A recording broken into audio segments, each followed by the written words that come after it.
Hello friends, welcome है आपका Saim financial classes में। आई होप आप सब अच्छे होंगे, आपकी पढ़ाइयाँ अच्छी चल रही होंगी। स्टूडेंट्स, आज हमारा लेक्चर 9 है पार्ट 2 का। ऑलरेडी 8 लेक्चर्स मैं आपको डिलीवर कर चुका हूँ पार्ट 2 पे। रेशियोज की हम अपनी बातें कर रहे हैं। ये चैप्टर सेक्शन है ही बेटा फाइनेंशियल रेशियोज के ऊपर, है ना। हमने सबसे पहला जो टॉपिक पढ़ा था वो कंपैरेटिव फाइनेंशियल स्टेटमेंट्स पढ़ा था बेटा, याद होगा आपको। Comparative financial statements, comparative statements जिसको हम शॉर्ट में बोल सकते हैं, दो टाइप की होती है, हॉरिजॉन्टल, वर्टिकल, ठीक है। डिटेल में बात करी थी 2-3 लेक्चर्स लगा के। फिर हम रेशियोज में उतर गए थे बेटा। कितनी रेशियोज हैं, उनमें से दो रेशियोज मैं आपको करा भी चुका हूं। पहली रेशियो लिक्विडिटी रेशियो हमने कर लिया बेटा। दूसरी हमारी बेटा कौन सी है, सॉल्वेंसी रेशियोज, वो भी हमने पिछली क्लास में पूरी की पूरी कर ली, ठीक है बेटा। तो हमारी दो रेशियोज खत्म हो चुकी है। आज तीसरी रेशियो स्टार्ट करवानी है, वो भी अगली क्लास तक खत्म हो जाएगी बेटा, ठीक है। क्योंकि इस रेशियो में थोड़ा सा मुझे आपको कंसेप्ट पढ़ाना है। इसमें भी 3 रेशियोज हैं, वैसे इसमें 2 रेशियोज हैं, लेकिन एक कंबाइंड रेशियो है इन दोनों की। तो वैसे इसमें 2 रेशियोज हैं। इस रेशियो का नाम बेटा लेवरेज रेशियो, जैसे कि आप देख सकते हैं अपने स्क्रीन पे, लेवरेज रेशियोज इसका नाम है, ठीक है। तो आज हमारा ये टॉपिक है, तो मैं आपको लेवरेज रेशियो कराऊंगा। सबसे दो टाइप की लेवरेज रेशियोज होती हैं, फाइनेंशियल लेवरेज और एक ऑपरेटिंग लेवरेज। मैं आपको सबसे पहले ऑपरेटिंग लेवरेज से कराऊंगा, क्योंकि मैं शुरू से स्टार्ट करवाऊंगा, है ना। कभी कभी स्टूडेंट्स क्या करते हैं, सीधा या कोई स्टडी मटेरियल को फॉलो करते हैं तो वो देखते हैं फाइनेंशियल लेवरेज। बेटा फाइनेंशियल लेवरेज आप पहले पढ़ोगे तो आपको समझ नहीं आएगा। पहले मैं आपको ऑपरेटिंग लेवरेज समझाऊंगा और तक कंसेप्ट वे में समझाऊंगा। बेटा आप स्टडी मैथ देखोगे, कहीं भी ऐसी एक्सप्लेनेशन इतनी इजी में अवेलेबल नहीं है। ये एक ऐसी रेशियो बेटा जहां बहुत सारे स्टूडेंट्स को डाउट आता है। सबसे पहली बात तो बेटा उनको कभी लेवरेज का मतलब ढंग से समझ आया ही नहीं है। कभी ढंग से समझ में नहीं आया ये लेवरेज का मतलब क्या है। बस बोलने बोलने पे बोलते हैं, लेकिन ढंग से अंदर से समझ नहीं आता ये लेवरेज है क्या, किस कंटेक्स्ट में इसको हम यूज करते हैं, ठीक है। तो मैं आपको बताऊंगा यहाँ पे लेवरेज का आज असली मीनिंग क्या है, हम फाइनेंशियल टर्म्स में लेवरेज को कैसे यूज करते हैं, ठीक है। चलिए स्टूडेंट्स, आज मैं आपको पहली रेशियो से स्टार्ट करूंगा। दो ही रेशियो है इसमें, ऑपरेटिंग लेवरेज और एक फाइनेंशियल लेवरेज। एक और है, तीनों इन दोनों का मिला है बेटा, वो मिला के है कंबाइंड लेवरेज जिसको बोलते हैं। फाइनेंशियल लेवरेज और ऑपरेटिंग लेवरेज को जब हम कंबाइंड कर देते हैं, जैसे कंबाइंड लेवरेज रेशियो भी बोलते हैं, वो है बेटा हमारी तीसरी रेशियो। जब ये दोनों समझ में आ गए बेटा, वो तो कुछ है ही नहीं, वो तो बहुत ही सिंपल है, ठीक है। चलिए, बहुत सिंपल है बेटा ये रेशियो, वैसे बहुत सिंपल है अगर कंसेप्ट समझ में आ गया तो। मैं बता रहा हूं इस रेशियो के साथ क्या है बेटा, ये रेशियो ऐसी अगर समझ नहीं आया तो बेटा बिल्कुल समझ नहीं आएगी, बिल्कुल ऊपर से जाएगी। लेकिन सैम फाइनेंशियल क्लासेस में बेटा ये आपको बिल्कुल इजी वे में लॉजिक जैसे समझ में आ जाएगा, ठीक है। कभी दिक्कत नहीं आएगी आपको आज के बाद इस रेशियो में क्या होता है, ठीक है। और अगर एक बार समझ में आ गया तो बेटा ये फिर बहुत ईजी रेशियो, इसमें कुछ है ही नहीं। ये बैंक्स बहुत यूज करते हैं बेटा। मैं आपको बताता हूँ, कोई लेंडिंग इंस्टीट्यूशन होती है, जैसे अगर आपको किसी जगह से पैसा उठाना है, मान लेते हैं बैंक ही मान लेते हैं, किसी फाइनेंशियल इंस्टीट्यूशन की बात करते हैं। अगर आपको किसी फाइनेंशियल इंस्टीट्यूशन से पैसे उठाना है, आपको पैसे की जरूरत आ गई, तो बेटा बैंक्स जब भी आपको पैसा देंगी, तो मैंने आपको बताया कुछ कुछ वो रेशियोज कैलकुलेट करती हैं, हम पहली क्लास में डिस्कस कर चुके हैं। तो बेटा मैंने आपको बताया था कुछ कुछ बैंक्स वगैरह ये सब आपके फाइनेंशियल स्टेटमेंट्स को यूज करती हैं, उसमें से कुछ रेशियोज वगैरह निकालती है। तो वन ऑफ द रेशियो, एक तो बेटा यही सबसे पहली वाली रेशियो लिक्विडिटी निकालती है, वो सॉल्वेंसी निकालती है। और एक ये है वो रेशियो जो निकालती है बैंक, इसे कहते हैं और लेवरेज रेशियोज। बेटा लेवरेज रेशियोज वो क्यों निकालती हैं, इससे क्या होता है, इससे बैंक को क्या पता चलता है हमारे बारे में कि वो निकालती हैं, तो बेटा ये मैं आज आपको बताने वाला हूं, ठीक है। चलिए बेटा डिस्कस करते हैं लेवरेज रेशियो। अभी मैं बता नहीं रहा बेटा ऑपरेटिंग लेवरेज, फाइनेंशियल लेवरेज, अभी किसी पे नहीं आ रहा। एग्जांपल मैंने आपके सामने रखा बेटा, ये एग्जांपल आपके सामने है, इसी से ही मैं आपको सारे क्वेश्चंस आज करा दूंगा। मैं मतलब ऑपरेटिंग लेवरेज आज मैं इससे आपको समझाऊंगा, ठीक है। बहुत ही बढ़िया एग्जांपल है, इस एग्जांपल में सब कुछ है बेटा। इसी एग्जांपल से आपको ऑपरेटिंग लेवरेज समझा दिया जाएगा, और अगली क्लास में फिर मैं आपको एक फाइनेंशियल लेवरेज का एग्जांपल दूंगा, फिर कंबाइंड लेवरेज का एग्जांपल दूंगा, ठीक है। तीनों का एग्जाम्पल से करेंगे। हर बेटा मैं जब भी कोई चीज कराता हूँ, मैं हर बार एग्जाम्पल से कराऊंगा, ऐसे नहीं हवा से बातें करके कराऊंगा, ठीक है। मतलब ऐसे नहीं कोई हाइपोथेटिकल एग्जाम्पल वगैरह कर दिया, कोई कंसेप्ट समझा रहे हो फिर ठीक है, लेकिन हर चीज बेटा मैं वैसे आपको एग्जाम्पल्स में समझाऊंगा, तो आपको स्क्रीन पर दिख रहा है एग्जाम्पल। चलिए देखिए, ये लेवरेज की कहानी है। ये जो लेवरेज टर्म है ना, कि है क्या, पहली बात तो ये समझो ना। मतलब लेवरेज रेशियो क्या है, ये लेवरेज का मतलब क्या होता है। लेवरेज का बेटा सीधा सीधा मीनिंग आपको बोलूं, लेवरेज का सीधा सीधा मीनिंग आपको बोलूं, लेवरेज का एक्चुअली मतलब होता है लाइफ में थोड़ा सा रिस्क लेके बेनिफिट लेना। आपको समझ नहीं आया, कोई नहीं, फिर से बोलता हूं। लेवरेज का बेटा जो एक्चुअली में बिल्कुल देसी मीनिंग होता है, बिल्कुल बिल्कुल इजी भी नहीं, मैं आपको बता रहा हूं। सॉरी। लेवरेज का बेटा मीनिंग होता है कि लाइफ में आप थोड़ा सा रिस्क लो, इसमें आपको थोड़ा सा रिस्क लेना पड़ेगा बेटा। लेवरेज का मतलब मैं बता रहा हूं, लेवरेज में ये होता है आप लाइफ मतलब धंधा, आप धंधा कर रहे हो ना बेटा, मतलब धंधे में आपको थोड़ा सा रिस्क लेना पड़ेगा। उस रिस्क लेके आप बेटा धंधे में बताओ रिस्क लोगे, आपको बेटा क्या करना पड़ेगा, धंधे में तो थोड़ा सा रिस्क लेना पड़ेगा। ठीक है। अब बेटा रिस्क तो ले लेंगे, लेकिन आपको पता है रिस्क के दो आउटकम्स होते हैं। बेटा आपने लाइफ में रिस्क ले लिया तो रिस्क से बेटा दो चीजें होंगी आपको, या तो बेटा आप गेन करोगे या लॉस होगे, बेटा इससे ज्यादा तो कुछ हो ही नहीं सकता। बेटा या तो आपको गेन होगा या आपको लॉस होगा। ब्रेक इवन कंडीशन अलग कंडीशन है, हम उस पर डिस्कस नहीं कर रहे हैं। लेवरेज का मतलब है लाइफ में रिस्क ले लो थोड़ा सा। लाइफ मतलब धंधा कर रहे हो तो धंधे में थोड़ा सा रिस्क लो। आप धंधा कर रहे हो, कोई भी धंधा कर रहे हो, सोचो आप टायर्स बना रहे हो, टायर्स, आपका टायर बनाने का धंधा है, तो बेटा आप जब टायर बना रहे हो तो उस टायर बनाने के धंधे में थोड़ा सा रिस्क लो। अब वो कौन सा रिस्क होगा अभी हम बताएंगे, अभी डिस्कस करेंगे। अभी यहाँ पे आप फंडा समझो, कोर फंडा क्या है। धंधा जो भी आप कर रहे हो उस धंधे में थोड़ा सा रिस्क लो, उस रिस्क लेने से हो सकता है बेटा, क्योंकि रिस्क की दो पॉसिबिलिटीज हो सकती है, या तो लॉस या गेन। हो सकता है आपको गेन हो जाए। अगर आपको रिस्क लेके धंधे में गेन हो जाता है, इसको ही बोला जाता है लेवरेज ले लेना। लेवरेज ले लेना। आपने बोल सुना होगा बेटा, अगर आप इंग्लिश पिक्चर वगैरह देखते होंगे, वो लोग बोलते हैं इसने इस चीज का लेवरेज ले लिया, अरे वाह इस बंदे ने तो इस चीज का लेवरेज ले लिया। क्या मतलब होता है, किस कंटेक्स्ट में वो बात करता है, वो यही बोल रहा है। वो बोलता है अरे यार ये तो बड़ी रिस्की सिचुएशन थी, इस रिस्की सिचुएशन में लेकिन इसने काम कर लिया और इस काम करने से इसको फायदा हो गया, मतलब इस रिस्क लेने से इसको फायदा हो गया। इसको बोलते हैं लेवरेज ले लेना। देखो रिस्क हर किसी की बेटा कैपेसिटी नहीं है लेने की, मतलब हर कोई अफोर्ड नहीं कर सकता रिस्क का। रिस्क की बेटा वो होते हैं पैरामीटर्स होते हैं, ये आपको कहां समझ में आएगा, जब मैं आपको सेक्शन डी पढ़ाऊंगा ना, रिस्क बहुत डिटेल में पढ़ाऊंगा आपको, सेक्शन डी इतना क्लियर वे में आपको समझाऊंगा, कभी आपको उसमें कभी दिक्कत नहीं आएगी बेटा, फुल स्कोर आएंगे आपके उसमें। जो सेक्शन डी है बेटा उसमें रिस्क पढ़ाऊंगा मैं आपको, पढ़ाऊंगा तीन टाइप ऑफ रिस्क टेकर्स होते हैं। मतलब जो रिस्क लेने की जिसकी कैपेसिटी होती है, क्षमता होती है, ठीक है। तीन लोग होते हैं बेटा, एक तो रिस्क टेकर्स होते हैं, है ना। एक होते हैं रिस्क अवर्स, वो रिस्क से भागते हैं, मतलब उनको जहां रिस्क दिख जाता है बेटा वो तो भाग जाते हैं। उनको पता है रिस्क लेने से बेटा फायदा भी तो हो सकता है, जैसे बेटा स्टॉक मार्केट है। स्टॉक मार्केट है, आपने पैसा लगा दिया, अब उसमें रिस्क है कि बेटा पैसा डूब भी सकता है, क्योंकि स्टॉक मार्केट नीचे चली गई तो रिस्क तो है, लेकिन फिर भी लोग लगाते हैं क्योंकि लोगों को पता है यार रिस्क है, लेकिन बेटा अगर मार्केट ऊपर जाएगी तो गेन भी तो होगा ना, तो रिस्क लेने की वजह से गेन भी तो हो सकता है ना। हाँ तो ठीक है, तो वो इसलिए लगा भी देते हैं, लेकिन बेटा ऐसी थिंकिंग हर कोई नहीं रखता। ऐसी थिंकिंग हर कोई नहीं रखता, कोई ये सोचता है यार नहीं गेन छोड़ो, गेन छोड़ो रिस्क लेके, ये भी तो हो सकता है लॉस हो जाए, और लॉस होके हमारा पैसा डूब जाएगा भाई। तो बेटा देख रहे हो दो थॉट चल रहे हैं, एक बंदा ये सोच रहा है कि रिस्क है ठीक है, लेकिन रिस्क लेके गेन भी तो हो सकता है। बेटा या तो गेन होगा या लॉस होता है, ज्यादा से ज्यादा क्या होगा, लॉस ही होगा, लेकिन गेन भी तो हो सकता है। सिर्फ लॉस ही थोड़ी ना होगा, 50-50% प्रोबेबिलिटी है, ठीक है। लेकिन बेटा कोई ऐसा भी सोच रहा है कि नहीं भाई गेन तो छोड़ो, लेकिन अगर लॉस हो गया तो बेटा ये डिपेंड करता है वो बंदा कैसा है, उसकी डिपेंडेंसी पे बेटा मैं बताता हूं। आप ऐसे ही हर किसी पे जज नहीं कर सकते, आप बोलोगे नहीं रिस्क अगर रिस्क गेन भी तो हो सकता था सर, लेकिन बेटा हर किसी की क्षमता नहीं है ना, उसकी पॉकेट पे डिपेंड करता है, उसकी इन्वेस्टमेंट साइज का डिपेंड करता है, उसका फाइनेंशियल स्टेबिलिटी, उसका फाइनेंशियल बैकग्राउंड पे डिपेंड करता है कि वो रिस्क टेकर है, ये रिस्क अवर्स है। एक और होता है रिस्क न्यूट्रल। बेटा वो रिस्क न्यूट्रल होते हैं, ये ज्यादातर इमोशंस पे नहीं चलते। ये जो रिस्क टेकर होते हैं और रिस्क अवर्स होते हैं, अवर्स मतलब किसी से भाग जाना, दूर हटना, मतलब ये ऐसे लोग जो रिस्क से दूर हटते हैं, भाग जाते हैं बेटा रिस्क का नाम सुनकर, इनको रिस्क नहीं लेना, ये ज्यादातर सेफ इन्वेस्टमेंट्स प्ले करते हैं। तो एक इनका बीच का भी होता है बेटा, उसके कहते हैं रिस्क न्यूट्रल।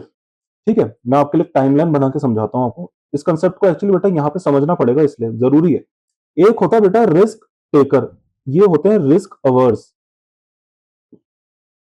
ये रिस्क अवर्स होते हैं बेटा जनरली, ठीक है। एक यहाँ इनके बीच का होता है बेटा, उसको रिस्क न्यूट्रल कहते हैं।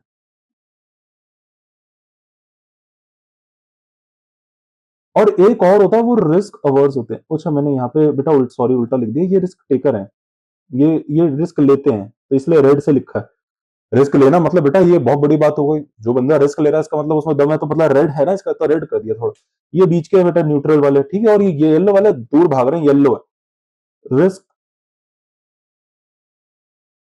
ये होगा बेटा अपने, ज्यादा ही हो गया, ठीक है। ये होगा बेटा अपने रिस्क अवर्स। चलिए तो ये मैंने आपके सामने टाइमलाइन बना दी। ये जो लोग होते हैं बेटा, ये जो लोग होते हैं ये रिस्क से भागते हैं, ठीक है।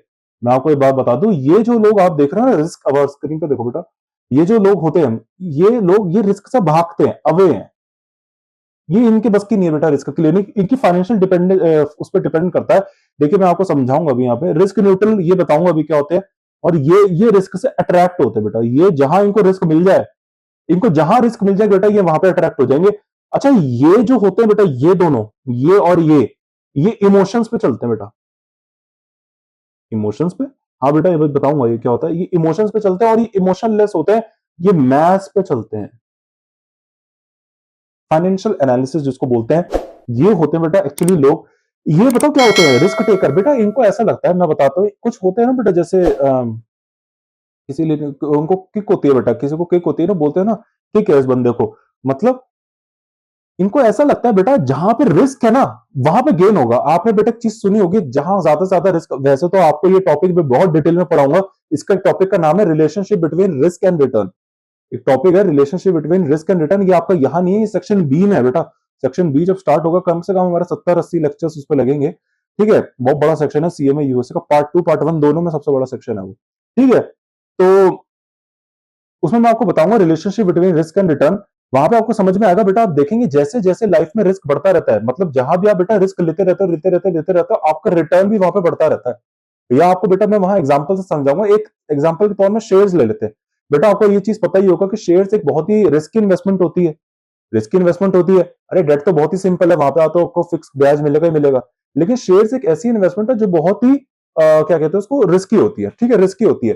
तो जब बेटा आप शेयर्स में पैसा लगाते हो, आपको ये पता है कि मार्केट नीचे चली जाएगी तो आपको पैसा डूब जाएगा। लेकिन बेटा जब मार्केट ऊपर जाएगी तो आपको ये भी पता नेक्स्ट लेवल पैसा कमा के देगा। अब वो क्यों कमा के देता है? क्योंकि उसमें रिस्क बहुत है। आप लाइफ में इतना ज्यादा रिस्क ले रहे हो, तो बेटा आप रिस्क ले रहे हो तो इस रिस्क के बदले, ये जो बेटा आप रिस्क ले रहे हो, इस रिस्क का कोई रिवॉर्ड भी तो होगा। बेटा आप कोई भी काम फोकट में तो नहीं करोगे, आपको कोई क्या क्या सोशल सर्विस खोली है क्या आपने रिस्क लेने का? आपने कोई सोशल सर्विस तो खोली नहीं बेटा रिस्क लेने की। आप लाइफ में रिस्क इसलिए लेते हो ना क्योंकि आपको पता है इस रिस्क का रिवॉर्ड हम मुझे मिल जाएगा, इस रिस्क का मुझे रिवॉर्ड मिल जाएगा। तो ये जो रिस्क टेकर होते हैं बेटा वो इसी फिलोसफी से चलते हैं। इनको ऐसा लगता है कि बेटा जहां रिस्क होगा वहां गेन ही गेन होगा। लेकिन बेटा ये ब्लाइंड हो जाते हैं, ये अंधे हो जाते हैं, ये अंधे हो जाते हैं। ये सिर्फ एक चीज देखते हैं, ये बेटा सिर्फ एक चीज देखते हैं, आजू बाजू कुछ देखते नहीं। जैसे कबूतर की आंख होती है ना बेटा, बस वो एक ही चीज देखता है, बाकी दुनिया में आसपास क्या चल रहा है उसको कुछ पता ही नहीं है, ठीक है। तो इनके पास एक ही तरफ पे नजर है बेटा, मतलब ये ऐसा सोचते हैं एक ऐसी इन्वेस्टमेंट है, अरे इसमें तो बड़ा रिस्क है, कुछ नहीं सोचेंगे, कोई मैथ्स नहीं लगाएंगे। ये नहीं कि फाइनेंशियल एनालिसिस कर दें, कुछ कर लें, रेशियोस निकाल लें, कुछ कर लें, नहीं कुछ नहीं करना। इनको बस इन्होंने एक चीज रट ली है कि भैया रिस्क है तो रिटर्न है, तो भैया यहाँ पे रिस्क होगा तो इस पे पैसा लगा दो, लॉस होगा तो देख लेंगे, लेकिन गेन होगा तो बड़ा मोटा गेन होगा। इनको लॉस से कोई टेंशन नहीं बेटा। ये जो जनरली ये वाले लोग होते हैं ना, ये बड़े अमीर होते हैं बेटा, बहुत अमीर होते हैं। इनकी बताऊं क्या, ये बहुत अमीर लोग होते हैं। अमीर लोग कैसे माने बेटा, इनकी पैसिव इनकम बहुत होती है। इनके पास एक पैसिव इनकम होती है बेटा, दो टाइप ऑफ इनकम होती है, एक्टिव इनकम और एक पैसिव इनकम। एक्टिव इनकम वो होती है बेटा जिसपे आपका घर खर्चा चलता है, जिससे आप अपने खाने पीने का खर्चा निकालते हो। बेटा सिंपल वे में कह रहा हूं, सिंपल वे में कह रहा हूं, सीएफए में डिटेल एनालिसिस है एक्टिव और पैसिव इनकम पे, ठीक है। एक्टिव इनकम वो होती है बेटा एक ऐसी इनकम जो आप एक्टिवली कमा रहे हो और उसी से आपका खाना पीना चल रहा है। लेकिन बेटा पैसिव इनकम वो हो रहा है, फिर से बताता हूं, एक्टिव इनकम बेटा ये होती है जो आप एक्टिवली रह के कमा रहे हो। मतलब बेटा आप एक्टिव हो, मतलब जिसके लिए आपको कमाने के लिए काम करना पड़ता है। मतलब आप बैठे बैठे ऐसे नहीं आपके पास पैसा बरस रहा है, नहीं, आपको मेहनत करनी पड़ेगी। जैसे किसान खेती करता है, खेती करके वो फसल उगाता है, उस फसल को मार्केट में जाके बेचता है, और उसके पास जो उसका पैसा आता है वो उसकी एक्टिव इनकम है। क्योंकि उस इनकम को कमाने के लिए उसने बहुत मजदूरी करी है बेटा, बहुत मेहनत करी है। ऐसे ही जैसे आप एक एम्प्लॉय हो, किसी कंपनी के अंदर काम कर रहे हो, तो बेटा जो आपकी सैलरी अकाउंट में क्रेडिट होती है वो आपको फोकट में तो मिली नहीं।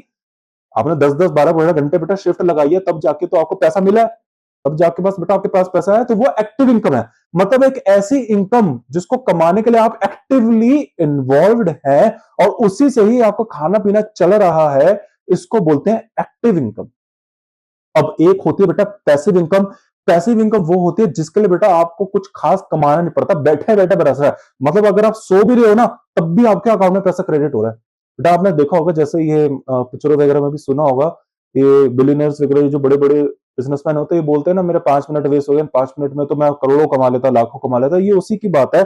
ये है क्या कहते हैं, पैसिव इनकम। अभी पैसिव इनकम कैसे कैलकुलेट करी जाती है, सीएफए सिलेबस है, कंपाउंडिंग का इसमें गेम होता है, आपका पैसा 5 मिनट में भी कंपाउंड हो रहा होता है, वो उस सेंस में बोल रहे होते हैं, ठीक है। वो एक्चुअली रियल टर्म्स में नहीं कमा रहे होते हैं, उन्होंने जो पैसा इन्वेस्ट करा होता है, तो हर मिनट का वो कंपाउंडिंग उस पर चल रहा होता है, इसलिए डिटेल बात है, अभी यहां समझ नहीं आएगा, ठीक है।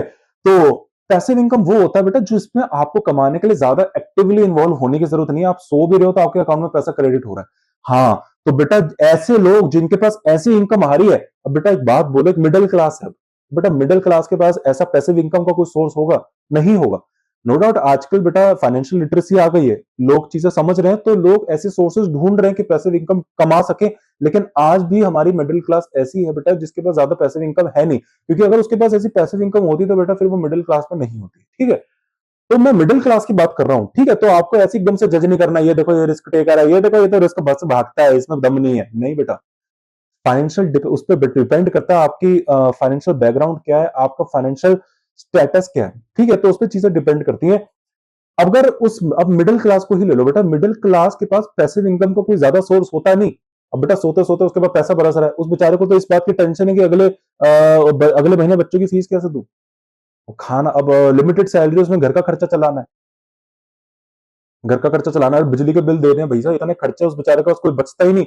उसको इस बात की टेंशन है अगले महीने ट्यूशन की फीस कैसे देनी है, अभी तो स्कूल की फीस भी देनी है उसको, तो बेटा लोन ले रखा है, इसकी ईएमआई देने, बेटा मिडिल क्लास को तो ये टेंशन है। आप पैसिव इनकम की बात कर रहे हो, तो आप एक बात बोलो, मिडिल पॉइंट ऑफ व्यू की बात से समझो, मिडिल क्लास के पॉइंट ऑफ व्यू से समझो बेटा, उसके पास जब इतना लिमिटेड फंड्स है, तो इस लिमिटेड फंड्स में बेटा वो सोच सकता है ऐसी इन्वेस्टमेंट में लगाना जो बड़ी रिस्कियर है। बेटा जिसको इस बात की टेंशन है कि अगले महीने की फीस कैसे देंगे बच्चों की, आप उसको ये बोल रहे हो कि तू इस इन्वेस्टमेंट में लगा दे, नो डाउट इसमें रिस्क है लेकिन इसमें गेन भी हो सकता है, तो बेटा वो लगाएगा, नहीं लगाएगा वो भाग जाएगा। वो बोल रहा है भाई साहब मेरे पास, मैं लगा देता, वो कह रहा है भाई साहब मैं लगा देता, लेकिन भाई साहब मुझे खाने पीने के वांदे हो जाएंगे अगर इसमें लॉस हो गया तो। नो डाउट इसमें गेन है लेकिन रिस्क है ना, आप श्योर तो नहीं हो। उस बंदे ने, मिडिल क्लास वाले ने आपसे पूछा आप श्योर हो क्या सर इसमें कि मुझे 100% रिटर्न मिल जाएगा, फिर लगा देता हूं। आपने कहा नहीं नहीं 100% रिटर्न का पता नहीं, रिस्क है, लॉस भी हो सकता है। तो आपने कहा रिस्क, तो उस मिडिल क्लास ने बोला अच्छा लॉस रिस्क है ना, मतलब लॉस भी हो सकता है ना, तो भाई हम तो फिर मान के चलेंगे लॉस ही होगा। मिडिल क्लास तो ये मान के चलेगा बेटा लॉस होगा, वो ये मान के नहीं चलेगा गेन है, जबकि गेन हो सकता है, गेन हो सकता है बेटा, लेकिन वो लगाएगा नहीं, क्योंकि बेटा अगर उसका लॉस हो गया तो बेटा उसके तो खाने पीने के वांदे हो जाएंगे, वो अगले महीने अपना घर का खर्चा, अगले महीने स्कूल की फीस, घर का राशन वगैरह कहां से लेके आएगा। तो बेटा वो जो मिडिल क्लास वाले होते हैं वो जर्नली अपने आप को इस कैटेगरी में फॉल करते हैं। क्यों फॉल करते हैं, क्यों फॉल करते हैं, क्योंकि बेटा जो पैसिव इनकम है, क्योंकि कोई पैसिव इनकम का बेटा उनके पास सोर्स ही नहीं है, वो अपनी जीविका बेटा सिर्फ एक्टिव इनकम से ही चला रहे हैं। बेटा वो सिर्फ एक्टिव इनकम से जी रहे हैं, उनके पास कोई पैसिव इनकम है ही नहीं, और अगर उनके पास पैसिव इनकम होती तो वो सोच सकते थे। बेटा सोते सोते पैसा आ रहा है तो बेटा कोई भी, अगर आपके पास भी बेटा सोते सोते पैसा आ रहा है तो बेटा आप खुद इन्वेस्टमेंट करने लग जाओगे, शेयर्स में लगाने लग जाओगे। बेटा जो फोकट का पैसा आता है फिर उस पर आप लोगों को टेंशन, उसको जाने का ज्यादा गम नहीं होता, उसको जिसके लिए आप खून पसीना बहा रहे हो उस कमाई को कमाने के लिए, तो बेटा उसमें 1% का भी रिस्क नहीं लोगे फिर उसको लॉस में निकालने के लिए, ठीक है। तो ये तो बट ऑब्वियस है, इसलिए मिडिल क्लास अपने आप को हमेशा रिस्क अवर्स पे लगाता है। ये नहीं कि उसको उस पर दम नहीं है लगाने का, नहीं बेटा उसके पास क्योंकि फाइनेंशियल ऑब्लिगेशन है, कुछ कमिटमेंट्स है उसकी अपनी फैमिली है बेटा जिसके लिए उसने फंड्स रखा हुआ है, ठीक है। अगर वो मार्केट में लगा देगा, उसको पता है यहाँ पे गेन हो सकता है, लेकिन बेटा लॉस होने का भी तो रिस्क है ना, तो बस इसकी वजह से वो पीछे हो जाएगा, क्योंकि बेटा अगर पैसा डूब गया तो फिर खाने पीने के वांदे हो जाएंगे बेटा। तो पैसिव इनकम अगर होती तो वो जरूर लगाता, पैसिव इनकम होती फिर तो बेटा वो जरूर लगाता, लेकिन नहीं है ना, तो क्या करें अब बेटा, फिर वो रिस्क अवर्स होगा। लेकिन जो बड़े बड़े लोग होते हैं ना बेटा, बिलियनर्स, आपको पता है बेटा इनके पास एक्टिव इनकम तो होती है, धंधे से एक्टिव इनकम आ रही है, लेकिन बेटा साथ में पैसिव इनकम भी बहुत है इनके पास, बहुत पैसिव इनकम है बेटा। इन्होंने जगह जगह जगह पैसा लगा रखा है, इन्वेस्टमेंट्स कर रखी है, वहां से अच्छा खासा मोटा रिटर्न कमा रहे हैं, तो पैसिव इनकम भी बहुत है इनके पास, और इनके पास अच्छी खासी पैसिव इनकम है। तो बेटा जब इतनी फोकट की इनकम आ रही है तो बेटा ऑब्वियसली बेटा ये तो रिस्क ले ही सकते हैं, बेटा ये तो रिस्क ले लेंगे, क्योंकि उनको पता चल अगर इस बार पैसा डूब भी गया, बेटा मेरी बात सुनो, बैठा बैठा सोते सोते पैसा कमा रहा हो, सोचो अगर ये इस बार पैसा लगाया, अगर सोचो डूब भी गया, रिस्क है ना डूबने का, चल डूब गया बेटा, अगली बार महीने फिर बैठे बैठे पैसा कमा लूंगा, फिर पैसा आ रहा है, अरे पैसे की कमी नहीं है यार, सोते सोते पैसा आता है, यूं ही बरस रहा है। तो बेटा जब पैसा सोते सोते बरस रहा है, अगर पैसा लॉस भी हो गया तो बेटा आप फिर सो जाओगे, फिर पैसा बरस जाएगा। क्या टेंशन है? क्या टेंशन? कोई टेंशन नहीं है। तो बेटा यहाँ पे कोई टेंशन नहीं है, इसलिए ये रिस्क टेकर्स होते हैं, इनको कोई टेंशन नहीं है। लेकिन बेटा इन दोनों के बीच, तो ये बताओ, अगर आप देखेंगे ये जो रिस्क टेकर्स होते हैं और रिस्क अवर्स होते हैं, ये दोनों के दोनों बेटा चल तो इमोशन से ही रहे। बेटा यहाँ पे फैमिली इमोशन से चल रहा है, एक एक ये रिस्क अवर्स बेटा फैमिली इमोशन से चल रहा है कि यार हमारी फैमिली है ये, और एक ये बिल्कुल ये भी इमोशन से चल रहा है, कौन से? प्राइड के बेटा, ये बेटा प्राउड के इमोशन से चल रहा है ना, ये मतलब कोई टेंशन नहीं है, कुछ नहीं, ये भी एक इमोशन ही है ना। लेकिन बेटा ये जो रिस्क न्यूट्रल होते हैं ना, ये इमोशन से नहीं चलते। मतलब इनके पास अगर पैसिव इनकम भी होगी ना, मतलब इनके पास अगर पैसिव इनकम नहीं है, सोचो ये रिस्क न्यूट्रल बेटा दोनों हो सकते हैं। बेटा ये जो रिस्क न्यूट्रल है ना, ये दोनों हो सकते हैं। ये रिस्क, ये अमीर भी हो सकते हैं, मतलब इनके पास पैसिव इनकम भी हो सकती है, ये मिडिल क्लास भी हो सकते हैं, इनके पास कोई पैसिव इनकम भी नहीं होगी, लेकिन ये तब भी रिस्क न्यूट्रल होते हैं। मतलब ये वो लोग होते हैं बेटा, ये ऐसे नहीं, अरे फैमिली की ऑब्लिगेशन है, ठीक है भैया फैमिली की ऑब्लिगेशन है, लेकिन कोई नहीं, हमारे पास भेजा भी तो है। अरे भेजा भी तो है, हमने सेक्शन ए पढ़ा है, फाइनेंशियल रेशियोज पढ़ा है भाई साहब, तो हम कंपनी के फाइनेंशियल स्टेटमेंट एनालाइज करेंगे, फाइनेंशियल स्टेटमेंट एनालाइज करके देखेंगे कि कंपनी में पैसा लगाया जा सकता है नहीं लगा सकता। अगर हमें लगता है इसमें लगा देंगे तो हम लगा देंगे। मैथमेटिक्स है यार, मैथमेटिक्स बिल्कुल सही बोलती है, एनालिसिस करा है, एनालिसिस करा है, प्रोबेबिलिटीज है, स्टैटिस्टिक्स है, हर चीज है, ठीक है। अच्छा अगर इनके पास पैसिव इनकम भी है, ऐसा नहीं अच्छा बहुत पैसिव इनकम सोते सोते कमा रहे ये लोग लगा दिया, ऐसे नहीं, ऐसे नहीं इन लोगों की तरह रिस्क टेकर। बेटा ये हर चीज पे दिमाग लगाते हैं, हर चीज का एनालिसिस करेंगे, सब चीजों के पीछे पड़ेंगे, इन्वेस्टर्स होते हैं। आपने देखा होगा ना, लोग चार्ट्स का एनालिसिस करते हैं, कैंडल्स का एनालिसिस करते हैं, अच्छा फाइनेंशियल स्टेटमेंट्स निकालेंगे, पीई रेशियो निकालेंगे, मार्केट रेशियोस निकालेंगे, ईपीएस निकालेंगे, बेटा दुनिया भर के रेशियोस निकाल देंगे, 3-4 स्क्रीन चल रही होती है, तब जाके ये डिसीजन लेते हैं उस कंपनी में पैसा लगाने का, चाहे उसमें रिस्क हो या ना हो। अगर इनके कैलकुलेशन के हिसाब से इसमें कंपनी में पैसा लगाना ठीक है तो ये लगाएंगे, नहीं है तो बेटा कुछ भी कर लो, नहीं लगाएंगे, चाहे इनके पास बहुत सारी पैसिव इनकम क्यों ना हो।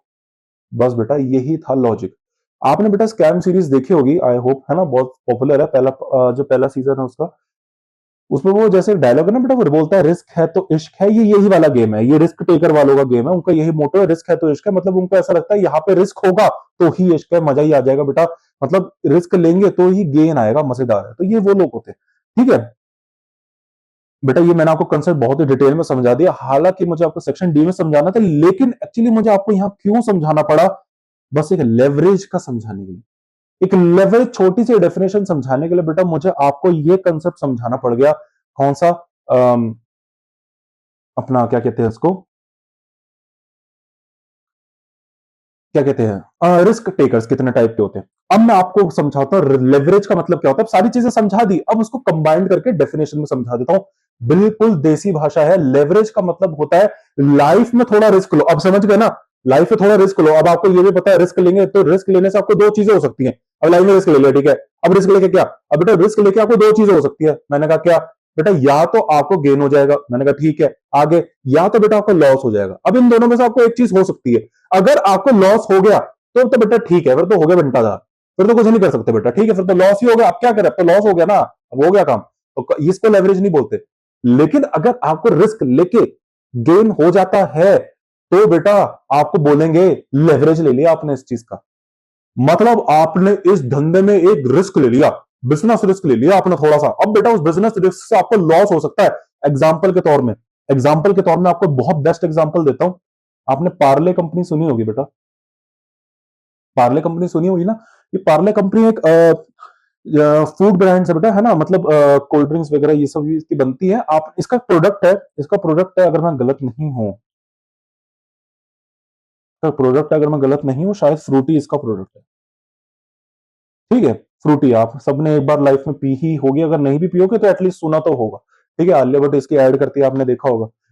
तो फ्रूटी, तो ये जो पार्ले कंपनी थी ना, इसका प्रोडक्ट था फ्रूटी, ठीक है, पार्ले कंपनी थी ना बेटा, इसकी एक इसका प्रोडक्ट है फ्रूटी। चलो बेटा इस बताओ पार्ले कंपनी ने देखा यार फ्रूटी की सेल्स बताओ बढ़ नहीं रही यार, घट रही है, मतलब नॉर्मल है, मतलब ठीक है, चल धंधा चल रहा है, खाना पीना चल रहा है, लेकिन ये चाहता है यार थोड़ा सा सेल्स इंक्रीज हो जाए, थोड़ा सा लाइफ में सेल्स इंक्रीज हो जाए, क्या करे उसको सेल्स इंक्रीज करने के लिए, इसने क्या करा बेटा, आलिया भट्ट के पास अप्रोच करा इसने, ये आलिया भट्ट के पास गया, इसने आलिया भट्ट को बोला, इसे ब्रांड इंडोर्समेंट्स बोलते हैं बेटा, ये जो कंसेप्ट मैं आपको बता रहा हूं, अगर आपने बीबीए करा होगा तो वहां पे एक कंसेप्ट आपने पढ़ा होगा ब्रांड इंडोर्समेंट्स करके, ठीक है, तो एमबीए में भी पढ़ाया जाता है मार्केटिंग में, तो ब्रांड इंडोर्समेंट ये कंसेप्ट है, हालांकि यहां भी मैं आपको पढ़ाऊंगा सेक्शन सी में, यहां पे सेक्शन सी में ये कंसेप्ट पढ़ाऊंगा, हालांकि आपके सिलेबस में नहीं है, लेकिन ये कंसेप्ट बेटा सीएमए में कभी पूछ लिया जाता है, मैं इसलिए आपको पढ़ाऊंगा, ठीक है। बेटा मैं आपको बिल्कुल जो आईएमए ने अपना स्टडी मैट दे रखा है, आईएमए का अगर आप वहां पे खोल के देखेंगे, मैं उसके हिसाब से चल रहा हूँ बेटा, ठीक है। तो आपको सारी मेरी क्लास में आपको सारे स्टडी मटेरियल कवर मिलेंगे बेटा, कोई भी जितने भी दुनिया में स्टडी मैट्स है वो सारे आपको मेरी क्लास में कवर होंगे, ठीक है। चलिए, तो पार्ले कंपनी के पास बेटा फ्रूटी का उसका फ्रूटी प्रोडक्ट था, उसने उसकी सेल्स बढ़ाने की कोशिश करी, लेकिन उसने दुनिया भर के तिगड़म लगा दिया, उसमें नहीं बढ़ रहा, मतलब ज्यादा नहीं इंक्रीज हो रहा। तो उसने अपने एमबीए एक एमबीए को हायर करा, उसने कहा यार तू कुछ काम करना, कुछ कर ऐसा कि यार मेरी सेल्स इंक्रीज हो जाए।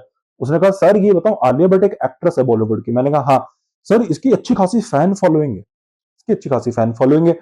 मैंने कहा अच्छा। तो उसने कहा सर अगर ये हमारी प्रोडक्ट की ऐड कर दे, फ्रूटी की ऐड कर दे, तो इसकी इतनी बड़ी फैन फॉलोइंग्स का ट्रैफिक हमारा प्रोडक्ट खरीदेगा। बेटा आलिया भट्ट की बहुत अच्छी खासी फैन फॉलोइंग है, तो उसके अगर वो हमारे ऐड कर दे, अपने इंस्टाग्राम पे भी हमारी ऐड कर दे, अपना प्रोडक्ट डाल दे, अपने टीवी पे हम उसकी ऐड चलाएंगे, तो उसके फैंस वो ऐड देखेंगे, उसके फैंस इन्फ्लुएंस होंगे, तो आलिया भट्ट वो देखेंगे, अरे आलिया भट्ट कर दिया तो भाई ये अच्छा होगा फ्रूटी, तो वो भी फ्रूटी खरीदेंगे, तो इससे हमारी सेल्स इंक्रीज हो जाएगी। इसे कहते हैं बेटा ब्रांड इंडोर्समेंट्स। तो लेकिन इससे क्या होगा कि अभी ये इन्होंने बस प्लान बनाया बेटा, इन्होंने प्लान बनाया, हालांकि इस प्लान को कैसे काम करता है बेटा मैं सेक्शन सी में आपको पढ़ाऊंगा, सेक्शन सी में। तो फ्रूटी कंपनी ने ये प्लान सोचा, चलो आलिया भट्ट को हायर कर लेते, आलिया भट्ट अगर हमारी ब्रांड की ऐड करेगी तो हमारी सेल्स इंक्रीज हो जाएगी, बट ऑब्वियसली क्योंकि उसके जो फैन फॉलोइंग है फिर वो हमारी फ्रूटी खरीदने लग जाएंगे, और लोग भी ये सोचेंगे अरे आलिया भट्ट जैसी बड़ी एक्ट्रेस है, ये अगर फ्रूटी खरीदे तो अच्छी होगी फ्रूटी। लोगों में जनरली हमारी इंडियन मेंटेलिटी ये पूरी दुनिया में यही होता है कि अगर कोई बहुत बड़ा आदमी है जो एक पब्लिक पर्सनैलिटी अगर किसी चीज को बोलता है, तो हम उसको मानते हैं कि सत्य है, सत्य बोल रहा है, बिल्कुल ठीक है, चीज ठीक ही होगी, ठीक है। तो इससे इन्होंने सोचा कि फिर फ्रूटी की सेल्स बढ़ जाएगी, ठीक है। अब ये आप आलिया भट्ट के पास गए तो आप देख रहे होंगे आलिया भट्ट इनके एम्बेसडर भी है, वो इनको इंडोर्स भी करती है, ठीक है, स्पॉन्सर इनका कर देती है। तो सिग्निफिकेंट इनकी सेल्स इंक्रीज भी हुई है, नो डाउट इंक्रीज भी हुई है। हालांकि फ्रूटी की और भी बहुत सारी स्ट्रेटेजीज है बेटा, कभी और डिस्कस करेंगे। चलिए, तो लेकिन इसमें बेटा इसने बताया एक रिस्क लिया, अब यहां पे मैं आपको बताऊं ना, इसने एक रिस्क बहुत बड़ा लिया बेटा। ये जो आलिया बेटा ऑब्वियसली एक सेलिब्रिटी है, नो डाउट, है ना, आपको पता ही है आलिया एक बहुत सेलिब्रिटी है, तो बेटा ऑब्वियसली ये इंडोर्समेंट का मोटा चार्ज भी करेगी। बेटा ऑब्वियसली सेलिब्रिटी है तो ऑब्वियसली वो उसको भी पता है एक कंपनी है मेरे प्रोडक्ट अपने पास लेके आई है, तो ये अच्छा खासा प्रॉफिट कमाएगी मेरी वजह से, तो बेटा आलिया भट्ट तो अच्छा खासा फिर उनसे भी अमाउंट चार्ज करेगी, अपनी फीस चार्ज करेगी। मान के चल लेते हैं अभी 1 करोड़ उसने सोचा चार्ज करा, मान के चलते हैं, हाइपोथेटिकल एग्जांपल है। अब बेटा 1 crore is a big amount, it's a big sum, ठीक है। तो एक कंपनी ने, एक फ्रूटी ने, ये जो पार्ले कंपनी है ना, इसने बेटा एक बहुत बड़ा बिजनेस रिस्क ले लिया। एक ये जो फ्रूटी कंपनी है बेटा, पार्ले कंपनी ने बेटा एक बहुत ही बड़ा रिस्क ले लिया अपने धंधे में। 1 करोड़ रुपए का रिस्क लिया बेटा, बेटा ये 1 करोड़ रुपए का रिस्क है। पार्ले कंपनी ने बेटा 1 करोड़ रुपए का रिस्क लिया, क्यों? क्योंकि बेटा ये जो उसने आलिया भट्ट को पैसा दिया है, हो सकता है आलिया भट्ट को लेके कोई खरीदे ना फ्रूटी, मतलब जितनी सेल्स अभी हो रही है, सॉरी, उतनी ही हो, कोई खरीदे ही ना फ्रूटी। अरे बेटा उसकी फैन फॉलोइंग हो सकता है, लेकिन हो सकता है वो सारे शुगर कंस्टेंट्स हो, शुगर से भागते हो सबके सब, हमें क्या पता। वैसे भी आजकल बेटा हेल्थ वो ज्यादा चले गए, तो है ना। तो इस धन तो बेटा इसमें दो पॉसिबिलिटीज है, नो डाउट वो आलिया को हायर कर सकते हैं, लेकिन आलिया को हायर करके एक रिस्क ये भी तो है कि ना चले, सेल्स इंक्रीज ना हो। अब सेल्स इंक्रीज में 1 करोड़ का कुंडा और हो गया प्रॉफिट हमारा, मतलब 1 करोड़ का हमने पैसा और लगा दिया बेटा, तो लॉस हो जाएगा हमारा, तो लॉस हो जाएगा ना बेटा, क्योंकि सेल्स इंक्रीज हो ही नहीं और 1 करोड़ रुपए और लग गए, तो बेटा ये तो लॉस हो गया ना। तो बेटा अगर ये लॉस हो जाता है तो फिर तो हो गया काम, इसमें हम कुछ कर नहीं सकते। लेकिन अगर आलिया भट्ट को लेने से हमारी सेल्स पिछली बार से भी इंक्रीज हो जाती है, सोचो पहले हम 80,000 यूनिट्स बेचते थे, लेकिन अब हम 1,20,000 यूनिट्स बेच रहे हैं, मतलब 40,000 यूनिट्स की बढ़ोतरी अगर हमारी हो गई, तो बेटा ठीक है फिर तो। अरे बेटा आलिया भट्ट को लाने से मतलब हमारी 40,000 से और 40,000 और ज्यादा फ्रूटी बिक रही है। अच्छा इसका मतलब 40,000 ज्यादा और फ्रूटी बिक रही है, इसका मतलब ज्यादा सेल्स हो रही है, ज्यादा सेल्स मतलब और ज्यादा प्रॉफिट हमारा बढ़ गया। इसका मतलब आलिया भट्ट का हमने एक रिस्क लिया बेटा। 1 करोड़ आपने धंधे में, बेटा 1 करोड़ आपने पैसा दिया, तो आपने 1 करोड़ का रिस्क लिया ना। अब वो 1 करोड़ हो सकता है लॉस भी हो सकता है, क्योंकि धंधा ना चले, प्रॉफिट ना, वो फ्रूटी ना बिके, लॉस भी हो सकता है, लेकिन उसमें आपको रिटर्न मतलब सॉरी गेन भी हो सकता है।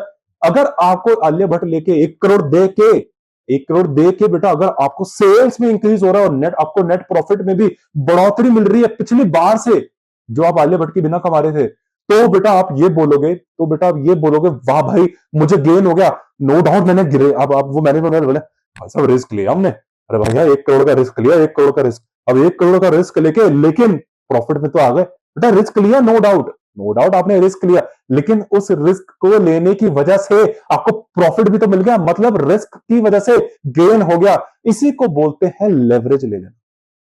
बेटा ये मैंने आपको बेस्ट एग्जांपल से समझाया है। आज मैंने आपको एक कंसेप्चुअल क्लैरिटी दी, अगली क्लास में मैं आपको ऑपरेटिंग लेवरेज और फाइनेंशियल लेवरेज दोनों ही स्टार्ट करवा दूंगा, ठीक है। तो आई होप देखते हैं फाइनेंशियल लेवरेज और दोनों कंबाइंड लेवरेज भी मैं आपको अगली क्लास तक खत्म करा दूंगा। मैंने आपको बोला था इसे 2 क्लास का कंसेप्ट है, तो फिर से एक बार रिवाइज कर लेते हैं, आई होप आपको समझ में आया। लेवरेज का मतलब होता है लाइफ में, मतलब धंधे में थोड़ा सा रिस्क लो, हो सकता है उस रिस्क के लेने की वजह से आपको प्रॉफिट हो जाए। अगर आपको उस रिस्क के लेने की वजह से प्रॉफिट हो जाता है तो आप यहां पे बोलोगे कि लेवरेज पे हो, आपने लेवरेज ले लिया। अगर रिस्क को लेने की वजह से लॉस आ जाता है तो बट ऑब्वियस आप लेवरेज तो लिया ही नहीं, फिर तो ये लॉस की कंडीशन मानी जाएगी, फिर तो कोई बात ही नहीं। लेकिन लेवरेज लेने के लिए बेटा एक आप समझ के 2 कंडीशन होनी चाहिए, एक रिस्क होना चाहिए और एक गेन होना चाहिए। रिस्क होना चाहिए और गेन होना चाहिए। रिस्क के साथ अगर लॉस हो गया फिर तो बेटा उसको लॉस बोलेंगे ना, उसमें कोई बात ही नहीं है। तो बेटा लेवरेज तभी आएगा जब रिस्क हो, अगर आप बिना रिस्क लिए गेन आ रहा है फिर उसको लेवरेज नहीं बोलेंगे। रिस्क होना चाहिए, रिस्क है तो इश्क है, यही मोटो है लेवरेज का सीधा मीनिंग।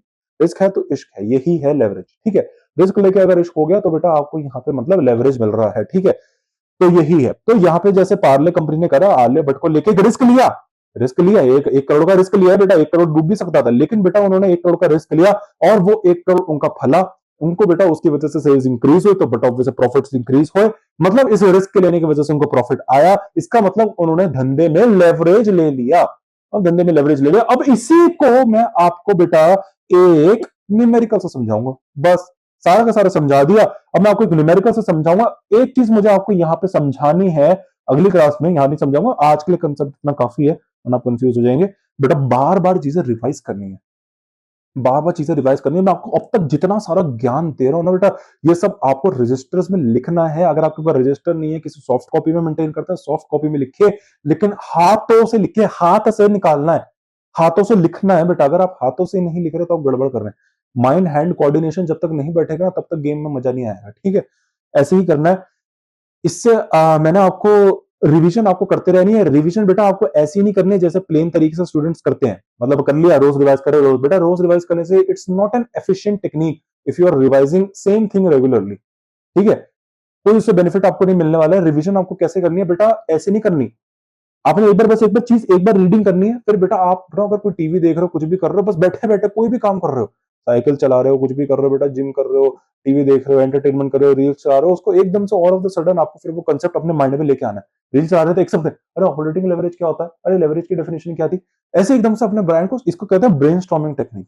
ब्रेन स्टॉर्म करना, एकदम से ब्रेन को शॉक कर देना, आई ब्रेन सोचेगा अरे मैं तो अभी रील चला रहा था, एकदम से ये कौन सा कंसेप्ट माइंड में आ गया। तो ऐसे शॉक करोगे ना तब बेटा आपके माइंड में वो सब कॉन्शियस फीड हो जाता है। जब भी आप किसी चीज को बेटा स्पेशली लेके बैठते हो ना, पढ़ाई जैसे करोगे, रिवीजन स्पेशली करोगे, तो वो आपके कॉन्शियस में फीड हो जाएगा। और कॉन्शियस की बेटा जो मेमोरी, जो लाइफ स्पैन होता है वो शॉर्ट होता है, मतलब वो तो क्योंकि बेटा बार बार कॉन्शियसली पढ़ना, तो बेटा इसलिए वो उसको शॉर्ट रखता है ताकि जल्दी जल्दी नई नई चीजें पढ़ सके, और फिर वो उसको ट्रांसफर कर देता है आपकी लॉन्ग टर्म मेमोरी में। तो कैसे करना है, जैसे मैंने आपको ब्रेन स्टॉर्मिंग टेक्निक बताई वैसे आपको करना है। एकदम से ऑल ऑफ द सडन चीजें रिवाइज करनी है, कहीं पे भी बैठे बैठे वो आपकी लॉन्ग टर्म मेमोरी में फीड हो जाएगी, आपके पेपर में बहुत हेल्प करेगी।